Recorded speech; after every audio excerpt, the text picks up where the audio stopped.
Welcome back to FM Story. It's time for season 7 of this Glory Hunt to Save, and having won the Champions League at the end of season 6, we left Manchester City. It took a while for a decent job to open up. It did look like for a while we were going to end up having to take over a bottom half team, but eventually a job opened up in Italy, and that is where we begin season 7.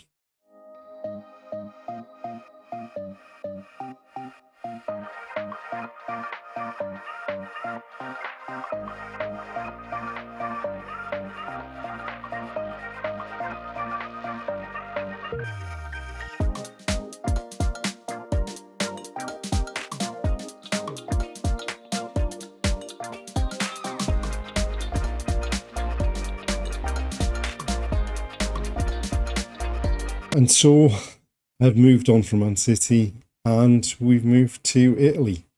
The Napoli job was available. They finished second in Serie A last season. And part of what attracted me to the job was the players that they still have left. So the media prediction for the season's fourth. They finished second in the league. They're still in the Champions League. There's not much money to spend, which is a bit of a concern. But Kvaratskhelia is still at the club. They've got Coupe, and I think, unless he's leaving, let me just have a look. I'm pretty certain they've still got Victor Osimhen as well. So obviously the summer's going to be all about trying to figure out what we've got and what formation will work with those players. Looking at it, they're not expecting to finish challenge for the Serie A title for a couple of seasons. Hopefully it doesn't take that long, bearing in mind that they have finished second this season, and they're not expecting to win Serie A until 5 seasons' time. Obviously we're probably going to have to sell players if we want to bring new players in, but I think we've got a chance of winning the league and the Italian Cup with this Napoli squad. I mean, there's not too much in terms of any difference from how we want to play. Obviously, the supporters want to finish above Roma, they want to finish above Juventus. But obviously now the hard work starts over the summer to identify who we want to keep, who we want to move on, and if there's any money to bring anyone in.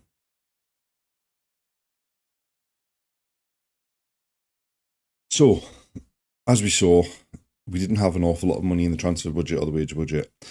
We have generated quite a bit. So there was a lot of players leaving at the end of contracts, which freed up some wage budget. There was a lot of deals already done that went through on the 1st of July that were done before we took over. And then we've sort of tried to raise some money. So Ahumada went, Anderson went. We got up to 43 million for Alex Meret to Inter Milan. We got up to 56 million for Tyrell Malacia from Al Hilal. And then in terms of the incoming, so firstly, Alistair Johnson and Ayman Kari were on loan at the club last season. They've joined on permanent deals. The fact that they've agreed a 35 million deal for Alistair Johnson means I no longer have any doubt why there's not much transfer budget available and why there's a big debt at the club. And then in terms of our signings that we've made since we've joined the club, we didn't have an awful lot of central defensive cover, so we've gone with Mukhtar Diakabi, who's available for 1.8 million. Experience, good physically, good in the air, decent on the ball as well. Having sold Alex Meret, we needed a new number one. We've got a very promising young goalkeeper in Guillermo Vidal, who is just not ready for first team football yet. So we've brought in Adam Stejskal from PSG. He was transfer listed to be almost a stopgap until Vidal's ready for first team football. Having sold Malacia, we needed another left back into the club to back up Los Augusto. 21-year-old French player from Caen, very attack-minded, very good physicals, very decent mentals, and hopefully he can develop with some first-team football this season. Apart from Osimhen and Kvaratskhelia and Coupe at a push, we don't have exactly an awful lot of players that can play through the middle. And Coupe and Kvaratskhelia are going to play another position, so there's not really an awful lot backing up Osimhen. Obviously, we didn't have much money to spend. So we've gone to Sassuolo and picked up Nicolo Pellegrini. Really good physicals, The concern obviously is the finishing. But at a push, if he doesn't make it as a centre forward, we can play him in the wide positions as well. And then we went to South America and picked up a couple of young players for the future. Definitely not wants to be involved in the first team at any point this season. Tactically, we're looking at a bit of a modification on a 4-3-3. We're moving the wide right player in field to play behind Osman, which is Creepy would prefer to play there rather than play up top with him. It means we don't have anyone wide on the right, so we've gone with an actual wing back rather than a right back playing as a wing back to hopefully fill that gap. We've got the half back dropping in to split the defence and give us a 3 at the back as well to hopefully cover for that. And obviously, we're just going to have to see how it goes this season. A new club, we might need to scrap this after a couple of games. Season preview-wise, we're 4th favourites for the title, a long way off Milan. We do have 2 players in the Media Dream 11 in Kvaratskhelia and in Christos Zafiris, who we've turned down 3 or 4 huge bids from Juventus for. Unfortunately, he's suspended for the opening day of the season, but hopefully he'll prove his worth as the season goes on. But now the focus turns to our opening league game of the season away from home at Bologna.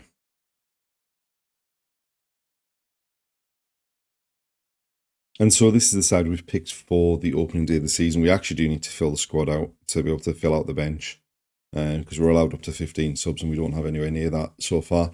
We do have some issues. So Rodrigo Gomez would be our first choice for that right wing back role. Unfortunately, he probably shouldn't even be on the bench. So Alistair Johnston's going to play there.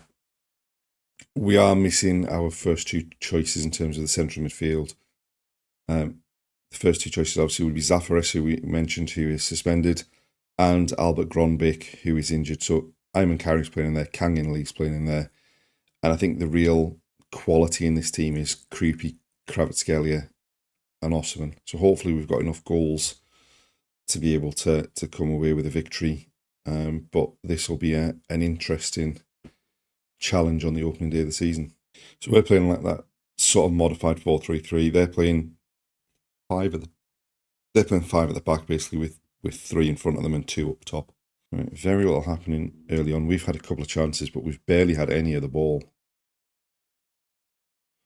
Right, Johnston with a throw, carry, goes back to Steskal, Teresiano to Ego, Johnston into Creepy, low cross, Victor Osman at the near post, makes it 1-0, and that is the absolute perfect start for us. We've had a few chances, we've barely had any of the ball, but we've managed to create this. So Ego down the right, Johnston takes a touch, plays it for the run of Creepy, who gets the byline, fires it in low, and there's Osman to tap in from 3 yards out. Right, Johnston with a throw, carry, goes back to Ego, into Teresiano, Ego again on the right hand side, Johnston in the box, squares it, and this time it's Creepy from close range who fires home. That's 2 goals in 4 minutes, and it looks like this formation might have a chance of working, but obviously all of that depends on how good Bologna actually are, which we don't know yet. Just pulls it back, simple finish, gave the keeper no chance.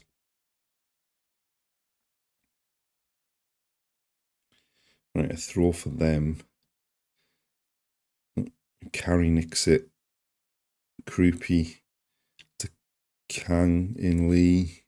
Driving forward, loads of space. Osman looked like a poor first touch, but somehow was fired past the keeper. And that's 3 in 7 minutes now. Just loads of space for Kang to run. A lovely finish. That's 3-0.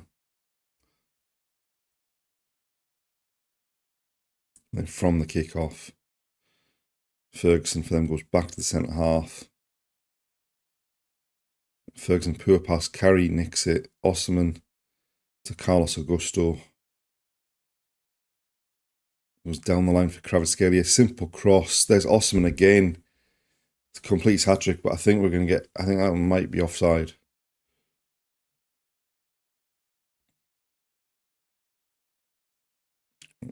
It's been given.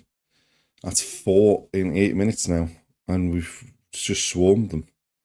Carlos Augusto drives down the left-hand side, plays it to Kvaratskhelia, who just first time fires it across, and yet another simple tap-in for Victor Osman.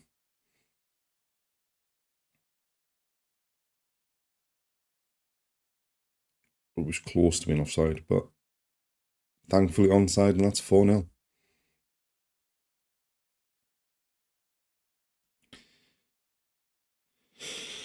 Right, so they've played out from the back with a free kick.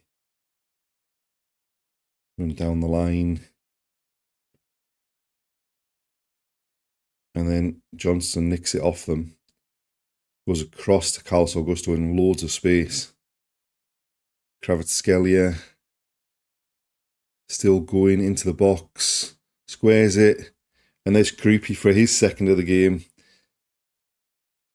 And that's 5-0. 5 goals in 13 minutes. And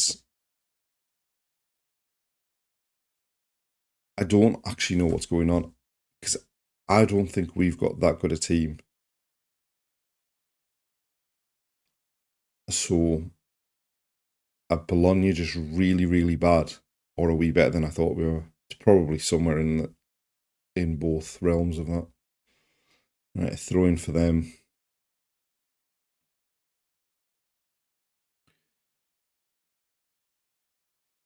We're going back to the keeper.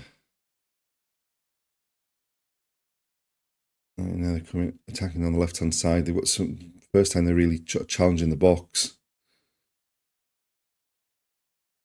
I thought he was going to give a penalty there, the way they just stopped. And there we go, half-time, 5-0, with only 31% of possession. We've really taken our chances in this game. And just need to keep the concentration levels up for the second half. Right, we sent the same team out to start the second half. Johnston with the throw, Carey to Ego, driving forward, gives it away though. Ferguson coming back for them. Fabian is run off it by Johnston, but he chips it straight to their player, and it's just going to come back at us here. Cross to the back post, heading for Orsolini. It's headed clear. Another cross comes in. Johnston flicks it clear, but it's still not away. And we've somehow managed to deflect that behind for a corner without turning it into our own net. Right, from the corner towards the back post.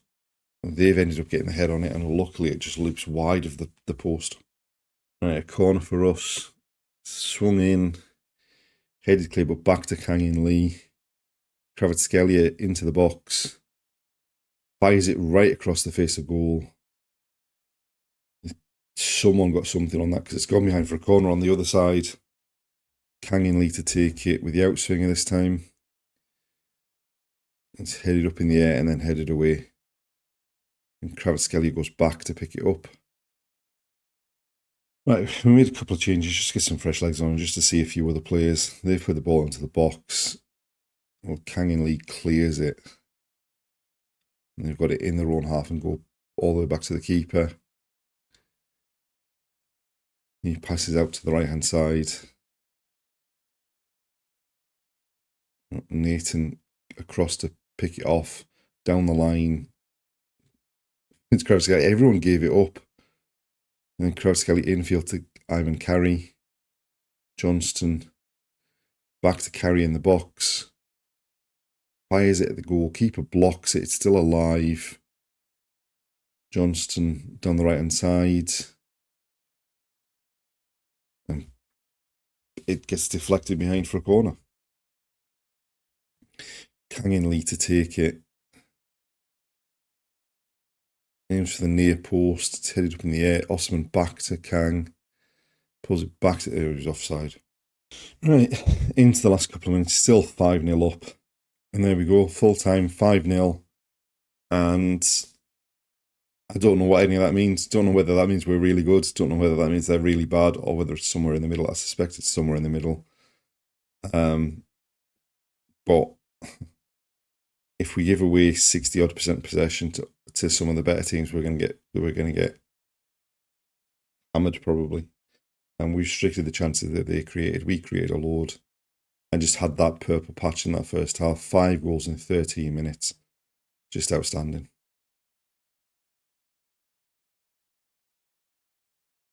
We are approaching the end of September and we've got a big game coming up against Inter Milan. And any questions we may have had after the Bologna game about whether it was just because Bologna were bad that we managed to put 5 past them have been answered. We are currently top of the table with a 100% record, and going into this game against Inter away from home against the only other team in the league with a 100% record, things have gone pretty well. We did do some more business in the transfer market. As the transfer market was closing, we did a bit more business on loan. We didn't get the Oscar Bob deal that we were talking about. He decided to go to AC Milan. But we went and picked up Alberto Malero on loan from Aston Villa. Can cover wide left, behind the front man, and in the centre midfield if we require it. Then we went and picked up Nelson Viper on loan from West Ham because we were still concerned about the lack of options if anything happened to Osimhen. He can also push play in that number 10 role and has played in that number 10 role to great success on a couple of occasions so far. And then we went to England and raided some of the under-20 squads for some Italian players. Firstly, picking up Luca Gilarducci from Man United. He came through the ranks at Inter, then went to Man United, had a spell on loan at Bristol City, and we brought him in on loan. He is actually an Italian international with 7 caps. Really, that was just for cover for Junior Krupi in the number 10 role at a push can play up front or in centre midfield as well. And then the final signing was to bring back a player that came through the youth ranks at Napoli. He played 14 senior games, got 5 goals in the first team before departing for Liverpool. Had a season on loan at Midtjylland. But we've brought him back on loan. He's actually just got into the Italian squad, despite the fact that he's not really been involved for us. He's made 2 substitute appearances in the Champions League so far. But Elia Ponticelli looks like a really promising player. And hopefully, if we need to call on him, then he'll be there to put some goals in. And then, obviously, we started the season with that victory against Bologna. We followed that up with a 4-1 victory at home against Cagliari, but it did look a bit dodgy at one point because Cagliari took an early lead, but Ayman Kari equalised before half-time. Victor Osimhen with a hat-trick saw us win 4-1. We then went away to Roma and won pretty comfortably 3-1. And then we went into a home game against AC Milan and won 4-1. Again, pretty comfortable, apart from for a couple of minutes after they pulled a goal back at 2-1. But Diakabi got a second. Kari got a late goal to make it 4-1 and secure the 3 points.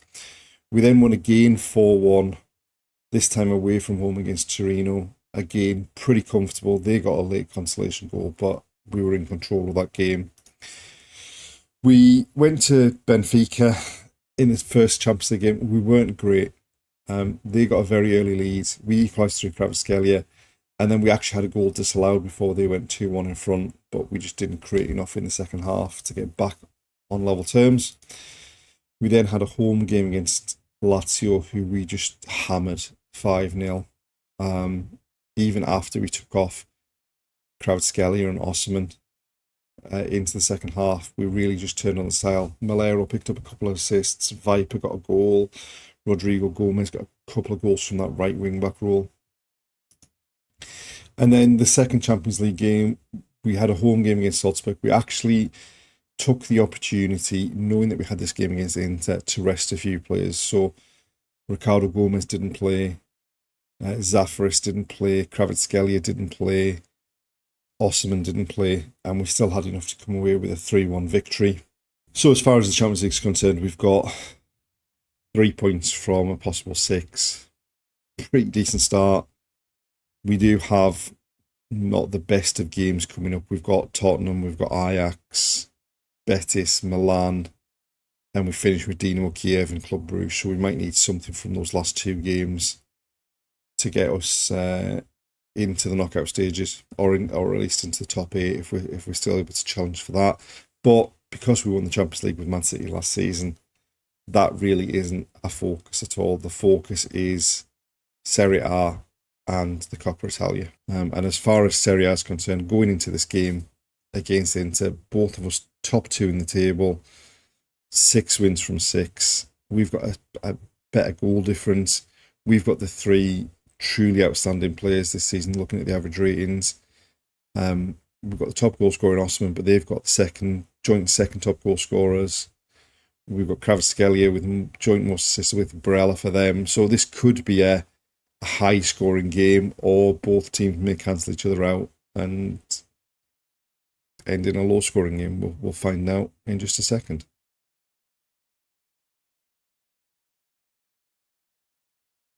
So this is going to be a tough game away at Inter. Obviously they're joint top for a reason. You look at that squad, it's got Lautaro Martinez, Barella, DiMarco, Bastoni, obviously Meret, who we saw them, didn't start the season for them, but he's now made his way into the team. And obviously, like, the one name that stands out there is Tchouaméni. But this is the side we've gone with. We've gone with Ogbu and Diakabi as the central defensive pairing because Nathan's been injured and only just coming back, so don't want to risk him in this game. But otherwise, it's probably about as strong as we can get. So we're going with that sort of modified 4-3-3. They're going with 5 at the back, basically. Very similar formation to what we came up against Bologna. Right, Bastoni with a free kick for them. Short to DiMarco, down the line for Barella. Barella now on the edge of the area. And luckily that's straight into the arms of Stejskal. Free kick for Kvaratskhelia. And Meret needed to be at his best to turn that behind for a corner. Zafaris to take the corner. Aims for the far post. It's headed up in the air. It's still alive. Gronbeek on the edge of the box. Finds Zafaris. And he must have been in an offside position there. Ego. Ricardo Gomez gets past his man towards the byline. But Barella comes across and wins it from him and then goes down the line to Semi, and then Lautaro Martinez back to him. We're in all over the place here. Mendes on the right. Luckily picks out Kvaratskhelia. Carlos Augusto just chips it down the line for Kvaratskhelia. Back to Carlos Augusto. Infield to Gronbeek. Carry wide to Kvaratskhelia. Diakabi striding forward. Gronbeek loses out, but Coupe goes for goal. Just couldn't keep it down. And this is look. The match stats look very different to any other matches we've had this season. We're actually leading on possession. Kvaratskhelia, it's blocked. Gronbeek, and they've hammered it clear. I think it's the first time we've been ahead on possession. Certainly that far ahead anyway. But a corner for them. DiMarco to take it. Aims for the far post. Clem gets up, powers a header past the keeper, and puts them 1-0 in front.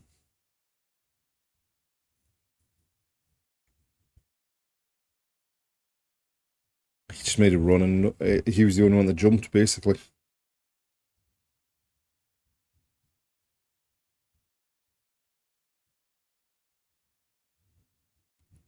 Yes, that's just gone short with a free kick from the back. Mendes infield. Back to Mendes.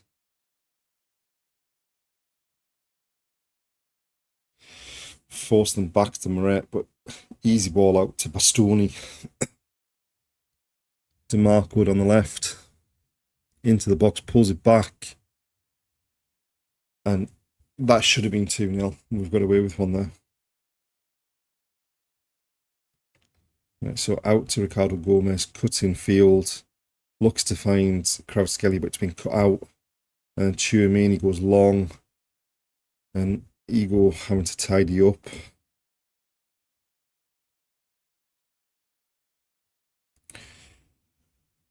And we've given the ball away in a stupid position again. But this time, Rodrigo Gomez wins it back into Ayman Kari.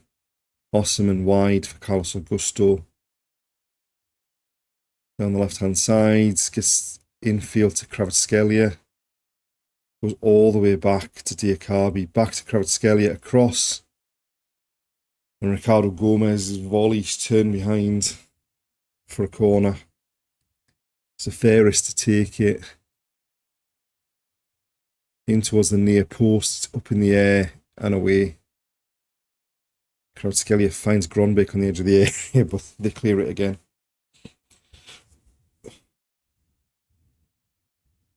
Right, Lautaro Martinez in field, but we've got a tackle in there, but Clem to Barella, out to DiMarco. Barella back to DiMarco, crosses into the box. Lautaro Martinez header, thankfully, goes over the top. Right, not the best start to the game. 1-0 down. We've had chances, and we probably should have taken them. And it looks like Carlos Augusto's going to have to come off. And we have to throw on the youngster, Ewan Andre, I think. Right, so we made that one change at half-time. We've brought on Ewan Andre for Carlos Augusto. Right, we've made some big decisions in terms of the transfers, in terms of the substitutions. We've taken off Gronbeck, we've taken off Creepy, we've taken off Osimhen, because none of them have really performed. Right, they've got to throw in our half towards the end of injury time. I suspect that this is either a goal for them or practically the end of the game. Fratesi goes around the outside, goes down in the box under a challenge from Andre. It's a penalty to Inter. And given that there was only 3 minutes of injury time, I think this is game over, whether they score or not.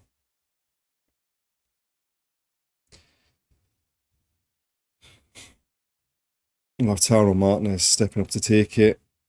Sends the keeper the wrong way. 2-0.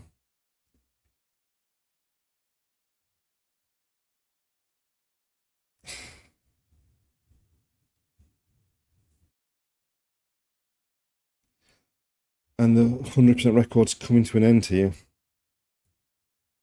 I was genuinely surprised we actually won as many games to start the season as we did. Just not good enough on the day. They took the chances, we didn't.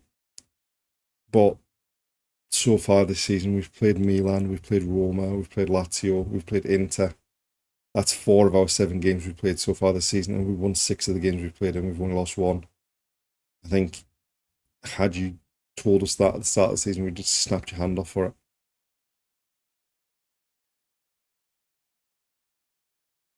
So season 7 of the Glory Hunt Savers started in Italy with Napoli, and despite that loss against Inter, I think you'd have to say it's an outstanding start to the season. We won the first 6 league games.